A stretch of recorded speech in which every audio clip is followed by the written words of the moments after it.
നമുക്ക് രേവതിയുടെ സച്ചിയുടെ നാളത്തെ നല്ലൊരു വിശേഷം കേട്ടാലോ. അങ്ങനെ നാളത്തെ വിശേഷത്തില് മുറിന്ന് പുറത്തിറങ്ങി കഴിഞ്ഞപ്പോഴത്തേനും സുധിക്ക് എന്ത് ചെയ്യണമെന്ന് അറിയത്തില്ല. കാരണം പുറത്ത് കിടക്കാനായിട്ട് സുധിക്ക് പറ്റുമായിരുന്നില്ല. എ സി ഇല്ല, തനിക്ക് കിടന്ന് ഉറങ്ങാൻ പറ്റില്ലെന്നും പറഞ്ഞുകൊണ്ട് സുധി ആകെപ്പാടെ വിഷമിച്ചിരിക്കുകയാണ്. ആ സമയം ശ്രുതി പറഞ്ഞു, വന്ന് കിടക്കാൻ നോക്ക് സുധി എന്ന് പറയാ. എങ്ങനെ കിടക്കാനാന്ന് പറ. എന്നെ കൊണ്ട് പറ്റില്ല ശ്രുതി നിലത്ത് കിടക്കാനും, അതും പാവിരിച്ച് നിലത്ത് കിടക്കാന്ന് പറഞ്ഞാല് എത്ര നല്ല സൗകര്യത്തോടു കൂടി ബെഡേ കിടന്ന. ഇപ്പൊ കണ്ടില്ലേ നിലത്ത് വന്ന് കിടക്കുന്നേ. ഇന്നല്ലെങ്കിൽ നാളെ ഞാൻ വലിയൊരു ബിസിനസ്മാൻ ആവണ്ട ഞാനാണ് ഈ വെറും നിലത്ത് വന്ന് കിടക്കണേന്ന് പറയണം. അത് കേട്ടപ്പോ ശ്രുതി പറഞ്ഞു, പറഞ്ഞിട്ട് കാര്യമൊന്നുമില്ല. ഒരാഴ്ചത്തെ കാര്യമല്ലേ ഉള്ളൂ. ഒരാഴ്ചത്തെ കാര്യമാണോ? അത് കഴിയുമ്പോഴോ റൊട്ടേഷൻ വരുമ്പോൾ നമ്മൾ വീണ്ടും ഇങ്ങനെ കിടക്കേണ്ടി നിൽക്കും. എന്ത് ചെയ്യാൻ പറ്റും? പക്ഷെ ഒരു കാര്യമുണ്ട്, ഒരാഴ്ചക്കുള്ള എല്ലാ കാര്യങ്ങളും സെറ്റാവുമെന്ന് പറയണം. അതെങ്ങനെ സെറ്റാവും? അതൊക്കെ ഉണ്ട്. ഈ പറയുന്ന വർഷമുണ്ടല്ലോ, അവരുടെ ടേൺ ആയി കഴിയുമ്പോൾ ഇവിടെ വന്ന് കിടക്കുമെന്ന് നമുക്ക് കണ്ടറിയണം. അതോടുകൂടി കാര്യത്തിനൊരു തീരുമാനവും. വർഷം കിടക്കാനായിട്ട് സമ്മതിക്കില്ല. അപ്പം നമുക്ക് എന്താണെങ്കിലും കാര്യത്തിൽ തീരുമാനം ഉണ്ടാവും. പിന്നെ നമുക്ക് ഇവിടെ കിടക്കേണ്ട വരത്തില്ല എന്ന് പറയാണ്. പിന്നെ സച്ചിൻ രേവതിയും പോയി ടെറസിലോ ഹാളിലോ എവിടെയെങ്കിലും കിടന്നോളൂ എന്ന് പറയാം. അത് കേട്ട് കഴിഞ്ഞപ്പോ സുധി പറഞ്ഞു, ഓ അപ്പൊ അങ്ങനെയാണല്ലേ, കുഴപ്പമില്ലായിരിക്കും അല്ലേ നിൽക്കുക. കുഴപ്പമില്ല, എന്നാലും എനിക്ക് അങ്ങോട്ട് പിടിക്കണില്ല, എന്ത് ചെയ്യണം എന്നറിയില്ല എന്ന് പറയണം. ആ സമയം സച്ചിൻ രേവതി മുറിയിലായിരുന്നു. സച്ചിയോട് രേവതി പറഞ്ഞു, വേണ്ടിയിരുന്നില്ല സച്ചിയേട്ടാ, നമുക്ക് അവിടെ ഹാളിൽ എങ്ങനെ കിടന്നാൽ മതിയായിരുന്നു പറയാ, അല്ല ടെറസിൽ പോയി കിടന്നാൽ മതിയായിരുന്നു പറയാ. എന്തിന്? അതിന്റെ ആവശ്യമൊന്നുമില്ല. അച്ഛമ്മ പറഞ്ഞ് നീയും കൂടെ കേട്ടല്ലേ. അച്ഛമ്മ എന്തെന്നാ പറഞ്ഞേ? റൊട്ടേഷനായിട്ട് മാറി മാറി കിടക്കണമെന്ന്. ഒരു കുടുംബമാകുമ്പോ എല്ലാരും കൂടെ അഡ്ജസ്റ്റ് ചെയ്ത് വേണ്ടേ മുന്നോട്ട് പോകാനായിട്ട്. അല്ലാതെ ഒരാൾക്ക് തന്നെ അങ്ങോട്ട് കയറി കിടക്കാനാണോ? അതിന്റെ ആവശ്യമില്ല. താണ് കൊടുക്കേണ്ട കാര്യമില്ല, പ്രത്യേകിച്ച് സുധിയുടെ മുന്നില്. അത്ര താണു കൊടുക്കത്തില്ല ഞാൻ. അച്ഛന്റെ 50 ലക്ഷം കൊണ്ട് പോയിട്ട് ഇപ്പൊ അവന് പട്ടുമത്തെ കയറി കിടക്കണം പോലും എന്നൊക്കെ പറയാണ്. ആ സമയത്ത് പുറത്തുണ്ടായിരുന്ന സുധിക്കാണെങ്കിൽ വല്ലാത്ത ടെൻഷനായിരുന്നു. ഓഹ്, അങ്ങനെ സുഖിച്ച് സച്ചി അതിനകത്ത് കിടക്കണ്ടെന്ന് കരുതിയിട്ട് സുധി പോയി കഥയെ മുട്ടുവാണ്. അപ്പോഴേക്ക് ശ്രുതി വന്നിട്ട് ചെന്താ നിക്ക് എന്ന് പറയണ. പിന്നീട് സച്ചി കഥ തുറന്ന്, എന്താ എനിക്ക് ചാർജർ വേണമെന്ന് പറയണം. ചാർജർ എടുത്തോണ്ട് അങ്ങോട്ട് പോയി. സച്ചി കഥ അടച്ചു. ഈ സമയം ശ്രുതി പറഞ്ഞു, എന്തിനാ അവരുടെ ശല്യം ചെയ്യാനായിട്ട് പോയത്? അതിന്റെ ആവശ്യമുണ്ടോ? ദേ എന്റെ ചാർജറുണ്ട്, അത്ത വേണേ ഫോൺ കുത്തിയിട്ടാ പോരെന്ന് ചോദിക്കാം. വേണ്ട, എനിക്ക് അതിന്റെ ആവശ്യമില്ല എന്ന് പറയണം. അങ്ങനെ ഇപ്പൊ അവ സൂഹിക്കണ്ടെന്ന് പറയണം. ഇത്തിരി സമയം കഴിഞ്ഞപ്പോഴത്തേനും വീണ്ടും പോയി ശ്രുതി കഥയെ മുട്ടുവാണ്. ഈ സമയത്ത് സച്ചി ചെന്ത, അതെ എന്റെ തലവണ എനിക്ക് വേണം, എന്റെ തലവണയിൽ എനിക്ക് കിടന്നുറങ്ങാൻ പറ്റില്ല എന്ന് പറയണം. അങ്ങനെ തലവണ എടുത്തോണ്ട് പോന്നു. ശ്രുതി പറഞ്ഞു, എന്താ ശ്രുതി ഇന്ന് ചോദിക്കണം. പിന്നെ എന്റെ പ്രിയപ്പെട്ട തലവണയെ ഇത് കെട്ടിപ്പിടിച്ചില്ലെങ്കിൽ എനിക്ക് ഉറക്കം വരില്ല എന്ന് പറയണം. ഓ, ഈ ശ്രുതിയുടെ ഒരു കാര്യം പറഞ്ഞിട്ടുണ്ടെങ്കിൽ കുറച്ചു നേരം കഴിഞ്ഞപ്പോഴത്തേനും ശ്രുതിക്ക് വീണ്ടും ഇളക്കം. ശ്രുതിക്ക് ഇരുന്നിട്ടിരിക്കത്തില്ല. ശ്രുതി വീണ്ടും പോയി കഥയാൻ മുട്ടി. ഈ സമയത്ത് സച്ചിക്ക് നല്ല കട്ട കലിപ്പായി. സച്ചി വന്നിട്ട് എന്താന്ന് ചോദിക്കുന്നതിന്റെ പകരം എന്ത് ചെയ്യണം, അവിടെ ഇരുന്ന ഒരു ബെഡ്ഷീറ്റിനകത്തേക്ക് അവന്റെ കുറെ സാധനങ്ങളെല്ലാം വാരിക്കുട്ടിയും വെച്ചു കൊടുത്തിട്ട് കൊണ്ടുപോടാ. ഇനി മേലാല് ഇതേ ഈ മുറിക്കകത്ത് വന്ന് കയറി, അല്ലെങ്കിൽ ഈ മുറിയുടെ കഥ വന്ന് ഡോറെ വന്ന് മുട്ടുകണ്ടല്ലോ, നിന്റെ കൈവിരൽ ഞാൻ തല്ലി ഒടിക്കും, പറഞ്ഞ കേട്ടല്ലോ എന്ന് പറയണം. എന്ന് പറഞ്ഞ് അതെല്ലാം അങ്ങോട്ടും കൊടുത്തു. ഈ സമയത്ത് ശ്രുതി വെച്ചു, മതിയായില്ലേ? എന്തിനായിരുന്നു ഇതൊക്കെ? ഇതിന് വല്ല ആവശ്യം ഉണ്ടായിരുന്നു എന്ന് ചോദിക്കണം. പിന്നീട് ശ്രുതിക്ക് സഹിക്കാൻ പറ്റുന്നുണ്ടായിരുന്നില്ല. ശ്രുതി എന്ത് ചെയ്യണം, നല്ല മാന്യമായിട്ട് പാവരിച്ച് അങ്ങോട്ട് തിരിഞ്ഞു കിടക്കുവാണ്. ശ്രുതിക്ക് പിന്നെ ഇതൊന്നും പുത്തരിയല്ല. ശ്രുതി ഇതുപോലെ എത്ര കടന്നിരിക്കുന്നു. പക്ഷെ ശ്രുതിക്ക് അറിയത്തില്ലാത്തോളെ. ശ്രുതി വിചാരിക്കുമ്പോ ഇവിടെ വലിയ പട്ടുമത്തെ കിടന്നോള് ഇവിടെ വന്ന് നിരത്ത് കിടക്കുന്നു, എന്തോ വലിയ ത്യാഗം ചെയ്യുന്ന മട്ടിലാണ് ശ്രുതിയുടെ നോട്ടവും മട്ടും ഭാവവും ഒക്കെ. ആ സമയത്ത് രേവതി നിലത്ത് വിരിക്കാൻ തുടങ്ങിയപ്പോ സച്ചി ചിതെന്താ ഇത്രയും വലിയ ബെഡും കട്ടിലും ഒക്കെ ഉണ്ടായിട്ട് നിലത്ത് വിരിക്കണമെന്ന് ചോദിക്കാം. അത് ശരിയാവത്തില്ല സച്ചേട്ടാന്ന് പറയാ. അതെന്താ, നമ്മുടെ മുറിയല്ലല്ലോ, നമ്മുടെ ബെഡും അല്ല, ഞാൻ നിലത്ത് കിടന്നോളാന്ന് പറയാ. ആഹാ, അത് കൊള്ളാലോ. അപ്പൊ നീ അവിടെ നമ്മുടെ മുറി കിടക്കുന്നോ? അത് നമ്മുടെ മുറിയല്ലേ.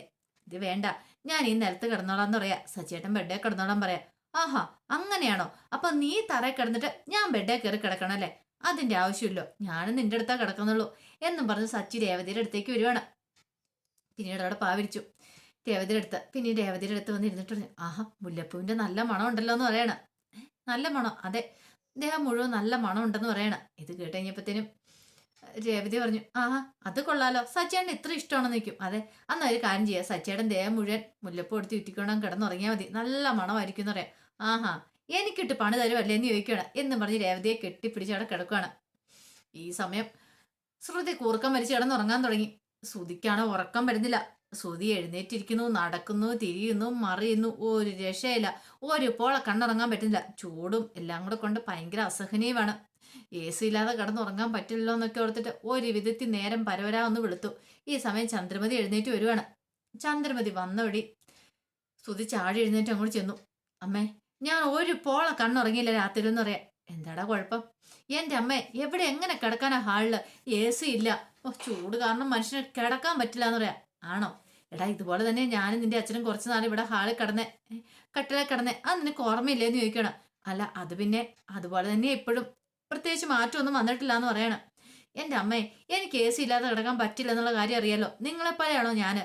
നാളെ ഞാനൊരു ബിസിനസ്മാൻ ആവാൻ പോവല്ലേ എന്ന് ചോദിക്കുക. എടാ, എന്നും പറഞ്ഞോണ്ട് ഇപ്പൊ എനിക്ക് എന്ത് ചെയ്യാൻ പറ്റും? എന്റെ അമ്മേ, ആ രേവതിയുടെ സച്ചിയുടെയും കയ്യിൽ നിന്ന് എങ്ങനെയെങ്കിലും ആ മുറി ഒന്ന് പിടിച്ചു വാങ്ങി ഞങ്ങൾക്കതാ, ഞങ്ങൾ എങ്ങനെയല്ലോ ഒന്ന് കിടന്നുറങ്ങട്ടെ. ഇന്ന് കുഴപ്പമില്ല, നാളെ ഞാൻ കടയുടെ ഓണറായി കഴിയുമ്പം എനിക്ക് ഈ ഉറക്കളിച്ചിട്ട് കടയിലേക്കൊന്നും പോകാൻ പറ്റില്ലാത്തോണ്ട്. എടാ, നീ ഒന്ന് സമാധാനപ്പെട്. എന്തെങ്കിലും ഒരു വഴി ഉണ്ടാക്കാം. വഴി ഉണ്ടാക്കാന്ന് പറയുന്നല്ലാതെ ഇതുവരെയായിട്ട് എന്തെങ്കിലും തീരുമാനമാക്കിയോ? എനിക്ക് പറ്റില്ല കേട്ടോ. ഉള്ള കാര്യം ഞാൻ ആദ്യമേ പറഞ്ഞേക്കാം. ഞാൻ നാളെ തൊട്ട് ഞാൻ ഇവിടെ കിടക്കില്ല എന്ന് പറയാ. എനിക്ക് ഉറങ്ങണം. ഉറങ്ങിയില്ല എനിക്ക് ഭ്രാന്ത് പിടിക്കുമെന്ന് പറയണം. ആ സമയം ശ്രുതി നല്ലവണ്ണം കിടന്നുറങ്ങുന്നുണ്ട്. എന്നിട്ട് അവള് കിടന്നുറങ്ങുന്നുണ്ടല്ലോ. ആ, അവള് കിടന്നുറങ്ങുന്നുണ്ട്, പക്ഷെ എനിക്ക് ഉറങ്ങാൻ പറ്റില്ല അമ്മ എന്നൊക്കെ പറഞ്ഞോണ്ട് ശ്രുതി അവിടെ നിന്ന് കരയുവാണ്. ചന്ദ്രമതി പറഞ്ഞു, എടാ മോനെ, നീ സങ്കടപ്പെടല്ല എന്നൊക്കെ പറഞ്ഞുകൊണ്ട് അങ്ങ് സമാധാനിപ്പിക്കുകയാണ്. ചന്ദ്രമതിക്ക് സഹിക്കില്ല ശ്രുതിയുടെ കണ്ണീര് കണ്ടിട്ടുണ്ടെങ്കിൽ. പിന്നീട് എല്ലാരും കൂടെ ആഹാരം കഴിക്കാതിരിക്കുകയാണ്. ഈ സമയം രേവതി സജിക്കും അങ്ങനെ ആഹാരം വിളമ്പി കൊടുക്കുകയാണ്. അപ്പോഴേക്കും ശ്രുതിയും കൂടെ അവിടെ ആഹാരം കഴിക്കാൻ വന്നിരുന്നു. അങ്ങനെ അവരുടെ അടുത്ത് കഴിക്കാൻ തുടങ്ങി. പക്ഷെ ശ്രുതിക്കാണെങ്കിൽ കഴിക്കാൻ പറ്റുന്നില്ല. ശ്രുതി ആ ആഹാരത്തിന് മുന്നിലിരുന്ന് ഉറക്കം തൂങ്ങി അങ്ങോട്ട് വീഴുവാണ്. സച്ചി ഈ കാഴ്ച കണ്ടു. അച്ഛാന്ന് പറഞ്ഞ ഒറ്റ വിളിയായിരുന്നു. എന്താടാ, മനുഷ്യനെ പേടിപ്പിച്ച് കളഞ്ഞല്ലോ, നീ എന്തിനാ വിളിച്ചെന്ന് ചോദിക്കുക. അച്ഛാ, അതങ്ങ് നോക്ക്, അവരിന്ന് ഉറങ്ങുന്നത് കണ്ടോന്ന് പറയണേ. എടാ ശ്രുതി, നീ എന്തെടുക്കുവാന്ന് ചോദിക്കണം. പെട്ടെന്ന് ശ്രുതി ചാടി എഴുന്നേറ്റു. അയ്യോ, എന്താ സാർ വേണ്ടേ? TV, ഫ്രിഡ്ജ്, വാഷിംഗ് മെഷീൻ എന്ന് വേണ്ട, ഇങ്ങനെ ഓരോ ലിസ്റ്റ് പറഞ്ഞുകൊണ്ടിരിക്കുകയാണ്. എല്ലാവരും ഒരു നിമിഷം ശ്രുതിയെ നോക്കി ചിരിക്കുകയാണ്. വർഷയെ ശ്രീകാന്തും എല്ലാവരും കൂടെ ചിരിക്കുകയാണ്. ശ്രുതി ആകെപ്പാടെ നാണം കിട്ടുപോയി. ഈ സമയം രവീന്ദ്രൻ ചോദിച്ചു, എടാ ശ്രുതി, നിന്റെ സ്ഥലകാല ബോധമൊക്കെ നഷ്ടപ്പെട്ടോ? ഇതേ നിന്റെ കടയൊന്നുമല്ല, ഇത് വീടാ. ഇവിടെ എല്ലാവരും ആഹാരം കഴിച്ചുകൊണ്ടിരിക്കുവാന്ന് പറയണം. നീ ആഹാരത്തിന് മുന്നിൽ വന്നിരുന്ന് ഉറങ്ങുന്ന കണ്ടപ്പോ നിന്നെ ഒന്ന് വിളിച്ചാന്ന് പറയണം. അത് കേട്ടുകഴിഞ്ഞപ്പോ സച്ചു പറഞ്ഞു, അവനിപ്പോ എപ്പോഴും കടയുടെ ചിന്ത മാത്രമേ ഉള്ളച്ചാ, അതാന്ന് പറയണം. ഇത് കേട്ടുകഴിഞ്ഞപ്പോ രവീന്ദ്രൻ ചോദിച്ചു, എന്താടാ നീ ഇങ്ങനെ ഉറക്കം തൂങ്ങുന്നേ? എൻ്റെ അച്ഛൻ രാത്രി ഒരു പോളെ കണ്ണുറങ്ങിയില്ല. അതെങ്ങനെയാ? AC ഇല്ലാതെ എനിക്ക് കിടന്ന് ഉറങ്ങാൻ പറ്റുമോ? ഞാൻ അവിടെ ഇരുന്ന് ഉഷ്ണിക്കുമായിരുന്നു, അതുകൊണ്ട് എനിക്കിപ്പോൾ ഉറക്കം വരുന്നേ. നാളെ ഞാൻ കടയിലേക്ക് പോകണ്ടല്ലേ, അവിടെ എങ്ങനെ പോയിരിക്കും? ഇങ്ങനെയൊക്കെ ആണെങ്കിൽ ഉറക്കം തൂങ്ങി എനിക്ക് കടയിൽ പോയിരിക്കാൻ പറ്റുന്ന കാര്യമാണെന്നൊക്കെ ചോദിക്കണം. സച്ചി പറഞ്ഞു, എടാ ഇങ്ങനെയൊക്കെ തന്നെ ഞങ്ങളും കിടന്നുറങ്ങുന്നേ. ഞങ്ങൾ വേസിക്കകത്ത് കിടന്നൊന്നും അല്ല ഉറങ്ങണേന്ന് പറയാ. പിന്നെ നിനക്ക് മാത്രം എന്താ എത്ര പ്രത്യേകത എന്നൊക്കെ ചോദിക്കണം. ശ്രുതി പറഞ്ഞു, എനിക്കിത് പറ്റില്ലാത്ത കാര്യമെന്ന് പറയണം. ആ സമയം രവീന്ദ്രൻ ചോദിച്ചു, എടാ നിന്റെ കടയുടെ കാര്യങ്ങളൊക്കെ എങ്ങനെയായി? കടയുടെ പേരും കാര്യങ്ങളൊക്കെ നിർദ്ദേശിച്ചു. ഇനിയിപ്പോൾ ഉദ്ഘാടനത്തിന്റെ കാര്യങ്ങളൊക്കെയോ? അതോ? ബാക്കി കാര്യങ്ങളെല്ലാം സെറ്റായി വെച്ചാ, ഇനിയിപ്പോൾ ഉദ്ഘാടനത്തിന്റെ കാര്യം കൂടെ. ഉദ്ഘാടനം നടത്താനായിട്ട് ആരെയും വിളിക്കണമെന്ന് പറയണം. അത് കേട്ടപ്പോൾ രവീന്ദ്രൻ ചോദിച്ചു, ഉദ്ഘാടനം നടത്താൻ ആളെ വിളിക്കണോ? പിന്നല്ലാതെ, നല്ലൊരു ആർട്ടിസ്റ്റിനെ ആരെയും വിളിക്കണമെന്ന് കരുതിയിരിക്കുന്നത്. ആരെ വേണമെന്ന് കൺഫ്യൂഷനാന്ന് പറയണം. അത്ര സമയം നല്ല സന്തോഷത്തോടുകൂടി ആഹാരം കഴിച്ചുകൊണ്ടിരുന്ന ചന്ദ്രമതിയാണ്. ചന്ദ്രമതിയുടെ മുഖം ബലൂണിന്റെ കാറ്റ് കുത്തിവിട്ട ഒരവസ്ഥയായിപ്പോയി. ചന്ദ്രമതിക്ക് എന്ത് ചെയ്യണമെന്ന് അറിയത്തില്ല. വല്ലാത്തൊരു വിമിഷ്ടം. ചന്ദ്രമതി കരുതിക്കൊണ്ടിരുന്നേ തന്നെ കൊണ്ട് കൊളുത്തും, അല്ലെങ്കിൽ തന്നെ ഉദ്ഘാടനത്തിന് വിളിച്ച് താനായിരിക്കും അവിടുത്തെ കാര്യങ്ങളൊക്കെ ചെയ്യുന്നതെന്ന് കരുതി ചന്ദ്രമതി ഇരുന്ന. പക്ഷെ എല്ലാം വെള്ളത്തിൽ വരച്ച വര പോലെയായിപ്പോയി. ശ്രുതി ഇത് പറഞ്ഞു കഴിയുമ്പോഴത്തേനും ചന്ദ്രമതി കഴിപ്പ് നിർത്തി ഇങ്ങനെ ആഹാരത്തിനകത്ത് വിരലിട്ട് ഇങ്ങനെ എള്ളിക്കൊണ്ടിരിക്കുകയാണ്. ആ സമയം സച്ചിയൊക്കെ അത് ശ്രദ്ധിച്ചു. അപ്പോഴേക്കും രവീന്ദ്രൻ പറഞ്ഞു, എടാ അവന് അങ്ങനെയൊക്കെ വരുമ്പോൾ കുറച്ച് പൈസ കൊടുക്കണ്ടേ അവർക്ക്? പിന്നെ പൈസ കൊടുക്കണമെന്ന് പറയണം. എടാ, ഉണ്ടാക്കുന്ന പൈസ അങ്ങനെ കൊടുത്തിട്ടുണ്ടെങ്കിൽ എങ്ങനെ ശരിയാവുന്നേ? എത്ര രൂപ വേണ്ടി വരുമെന്ന് ചോദിക്കണം. അപ്പോഴേക്ക് ശ്രീകാന്ത് പറഞ്ഞു, നല്ലൊരു ആർട്ടിസ്റ്റിനെ കൊണ്ടുവരണമെങ്കിൽ 1-2 ലക്ഷം രൂപയെങ്കിലും കൊടുക്കേണ്ട വരുമെന്ന് പറയണം. 2 ലക്ഷം രൂപയോ? എടാ, ആ 2 ലക്ഷം രൂപ ഉണ്ടെങ്കിൽ നിനക്ക് അത് ബിസിനസ്സിലേക്ക് മുടക്കാൻ മേലെ. അതിന് ഇത്ര വലിയ ആർട്ടിസ്റ്റിനെ കൊണ്ടുവന്ന് ഉദ്ഘാടനം നടത്തേണ്ട കാര്യമുണ്ടോയെന്ന് ചോദിക്കണം. ശ്രുതി പറഞ്ഞു, അത് പിന്നെ അങ്ങനെ കൊണ്ടുവന്ന് ഉദ്ഘാടനം നടത്തുവാണെങ്കിൽ കുറെ ആൾക്കാരൊക്കെ അറിയൂലോ, അവരൊക്കെ കടയിലേക്ക് വരുമല്ലോ. ആദ്യത്തെ ദിവസം തന്നെ നല്ല കച്ചവടം നടക്കുമെന്ന് പറയണം. അത് കേട്ടപ്പോൾ സച്ചു പറഞ്ഞു, അത് ശരിയാ, ആദ്യത്തെ ദിവസം നല്ല കച്ചവടം നടക്കും. പക്ഷെ പിന്നെ കച്ചവടം നടക്കണമെങ്കിൽ ആൾക്കാർ കേട്ടറിഞ്ഞ് വരണം. കടയിലെ സാധനങ്ങൾ നല്ലതാണെന്ന് അറിഞ്ഞാൽ മാത്രമേ ആൾക്കാർ പിന്നെ കയറുള്ളൂ. ക്വാളിറ്റി നോക്കിയിട്ട് ആൾക്കാർ കയറുള്ളൂ, അല്ലാതെ പണ്ടത്തെ പോലെ നല്ല കാര്യങ്ങൾ. അത് കേട്ട് കഴിഞ്ഞപ്പോൾ രവീന്ദ്രൻ പറഞ്ഞു, നീ പറഞ്ഞ് ശരിയായിട്ടുള്ള കാര്യമാണ് മോനെ സച്ചി, അതാണ് എൻ്റെ കൃത്യമായിട്ട് കാര്യങ്ങൾ. അല്ല അത് ചുമ്മാ നീയാ ഇതേ ഏതെങ്കിലും ഒരു ആർട്ടിസ്റ്റിനെ വിളിച്ച് ഉദ്ഘാടനം നടത്തിയിട്ട് അവരവരുടെ തോന്നിയാസം ഉദ്ഘാടനം നടത്തിയിട്ട് കൊണ്ട് പോകും. പക്ഷെ അല്ല വേണ്ടേന്ന് പറയണം. അത് കേട്ടപ്പോൾ ശ്രീകാന്ത് പറഞ്ഞു അത് ശരിയായിട്ടുള്ള കാര്യം എന്ന് പറയണം.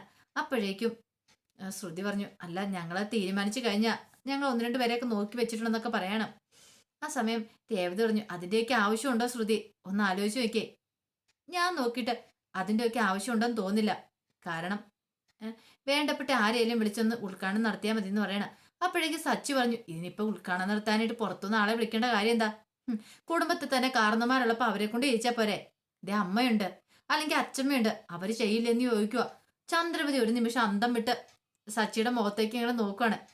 ഇവൻ തന്നെയാണോ ഈ പറയുന്നതെന്നുള്ള രീതിയിൽ ശ്രുതിയും പോലും ചന്ദ്രമതിയുടെ പേര് പറഞ്ഞില്ല. പക്ഷെ സച്ചിക്ക് അമ്മയെന്ന് വെച്ചാൽ ജീവനാണ്. പുറമെ ഇങ്ങനെ എന്തൊക്കെ ദേഷ്യം കാണിച്ചാലും ചീത്ത പറഞ്ഞാലും സച്ചിയുടെ ഉള്ളില് ചന്ദ്രമതിയോട് ഇഷ്ടമുണ്ട്. അതുകൊണ്ടാണ് ചന്ദ്രമതിയുടെ മുഖം ഒന്ന് വാടി നിറഞ്ഞു കഴിഞ്ഞപ്പോഴത്തേനും സച്ചി പെട്ടെന്ന് ചന്ദ്രമതിയുടെ പേര് പറഞ്ഞ്. അത് ശ്രുതിക്ക് മനസ്സിലാകുന്നില്ലെങ്കിലും സച്ചിക്ക് അത് മനസ്സിലായി. അമ്മയ്ക്ക് വിഷമമായിട്ടുണ്ട്. കാരണം ശ്രുതി അമ്മ അത്രമാത്രം സ്നേഹിക്കുന്നുണ്ട്. അങ്ങനെ ഒരു സാഹചര്യത്തില് ശ്രുതി അമ്മയെ തഴയുന്ന പോലെ തോന്നിയിട്ടുണ്ടെങ്കിൽ അമ്മയ്ക്ക് സഹിക്കാൻ പറ്റില്ലെന്ന് മനസ്സിലായി. ഈ സമയം രവീന്ദ്രൻ പറഞ്ഞു നീ ശരിയായിട്ടുള്ള കാര്യമാണ്ടാ പറഞ്ഞേ. അല്ലെങ്കിൽ എൻ്റെ അമ്മയുണ്ട്, പിന്നെ ഇവളൊക്കെ ഉള്ളപ്പോൾ വേറെന്തിനാ പുറത്തുനിന്ന് ഒരാള്, അതിന്റെ ആവശ്യമുണ്ടോ എന്ന് ചോദിക്കണം. ശ്രുതി പറഞ്ഞു അത് പിന്നെ അങ്കിളെ വേണ്ട, ഞാൻ നോക്കിയിട്ട് ഇതാ നല്ലൊരു കാര്യം. ഇനി നിങ്ങളുടെ അഭിപ്രായം, വെറുതെ എന്തിനാ കൊണ്ടേ പൈസ കളയണം എന്നൊക്കെ ചോദിക്കണം. ചന്ദ്രമതിക്ക് സന്തോഷമായി. പക്ഷേ എങ്കിൽ ശ്രുതി ആകെപ്പാടെ പെട്ടുപോയി. എന്ത് ചെയ്യണം എന്ത് പറയണം എന്നറിയത്തില്ലാത്ത അവസ്ഥ ശ്രുതി ഇങ്ങനെ പെട്ടിരിക്കുകയാണ്. അപ്പൊ അതിന്റെ വിശേഷങ്ങളൊക്കെ കാണുന്നത്. ഇതിന്റെ ബാക്കി വിശേഷങ്ങളായിട്ട് നാളെ വരാട്ടോ. അത് കൂടാതെ ആദർശിന്റെ നയനയുടെ വിശേഷങ്ങളൊക്കെ ചാനലിനകത്ത് അപ്ലോഡ് ചെയ്യുന്നുണ്ട്. കിരണിന്റെ കല്യാണിന്റെ അതോടൊപ്പം തന്നെ ഡെയിലി സ്റ്റോറി എന്ന പുതിയ ചാനലിനകത്താണ് ഞാൻ അലീനയുടെ മനുശങ്കറിന്റെയും ഇഷിതയുടെയും മഹേഷിന്റെയും വേദയുടെയും വിക്രത്തിന്റെയും ഒക്കെ വിശേഷങ്ങൾ അപ്ലോഡ് ചെയ്യുന്ന കേട്ടോ. അപ്പോൾ അത് എല്ലാവരും മറക്കാതെ കയറി കാണാൻ ശ്രമിക്കണേ. ഒരിക്കൽ കൂടി എല്ലാവർക്കും ശുഭരാത്രി നേർന്നുകൊണ്ട് നിർത്തുന്നു.